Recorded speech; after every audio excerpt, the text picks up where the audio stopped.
Hi, my name's Cody Audette. I'm going to be discussing Parkinson's. So, Parkinson's is a neurodegenerative disease that was discovered way back in the 1800s by a guy named James Parkinson. He's the first one to publish research about it and categorize all of the signs and symptoms of it. It was originally called shaking palsy, but a scientist named Charcot or something like that decided to rename it Parkinson's, and since then it's been called Parkinson's.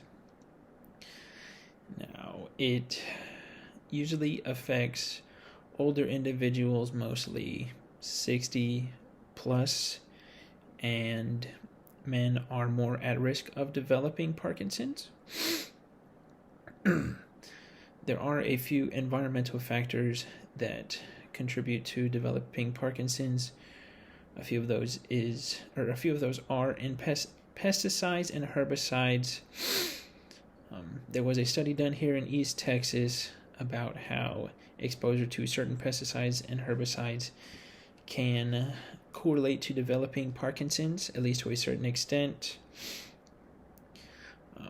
That's why certain, even organic herbicides and pesticides that were used, that were thought to be less toxic to humans, still had a negative impact and eventually resulted in the people developing Parkinson's. Both men and women were tested in this study. So there's not a way to prevent Parkinson's from happening. If it's going to happen, it's going to happen. Since the main thing that causes Parkinson's or causes the symptoms of Parkinson's is the dopamine receptor or dopamine producers in the brain being degenerated. So that means there's less being produced, which means there's less available to the body, and dopamine helps the body create smooth movements. And with less of that, movements are going to become more stiff and more rigid, and that is some of the biggest key components to identifying Parkinson's in a patient. Most of the time, as it progresses, movements become stiffer, muscles become more rigid. One of the biggest signs is tremors, whether it be in like hands or full extremities. There will be tons of tremors. There's not necessarily a way to stop that. Also, one of the biggest tells is also the Parkinsonian gait. So it's going to be short, small, shuffle-like steps to where they're not really picking their feet up off the ground.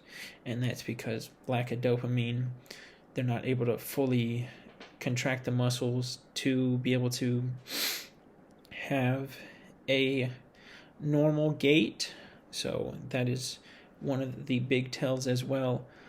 Also, it's not necessarily true for all Parkinson's patients, just like all of the symptoms, but they start developing dementia to an extent, and life becomes ever more difficult for them and the ones around them. There is certain medication that can be taken to not treat Parkinson's, but slow it down. Those, I don't know the names, but they're used to help produce more dopamine and as well as slow down the degeneration of the dopamine producers, so that way they can stick around longer and at least just be able to help muscles fire more proficiently for longer times to slow the process of Parkinson's happening. In the field that I work in, I do see a patient who has Parkinson's. He has not been diagnosed, but all the signs are there. I'm not sure if him and his wife are just in denial. about not wanting to get the diagnosis, but it is quite clear that he does have Parkinson's. And I've been seeing him for about a year now, and he was okay at the beginning, but now he has quickly been regressing. His gait is getting worse, his balance is getting worse, tremors are more common. I didn't see it at first, but now being able to identify the signs and symptoms of Parkinson's, it is really clear. But I mean, it can really happen to anybody. He was a smart man whenever he was younger. He was an oncologist, so using his brain all the time, but now it's almost like he's reverted back to child like ways. Not very mature, likes to play around a lot, has very bad memory.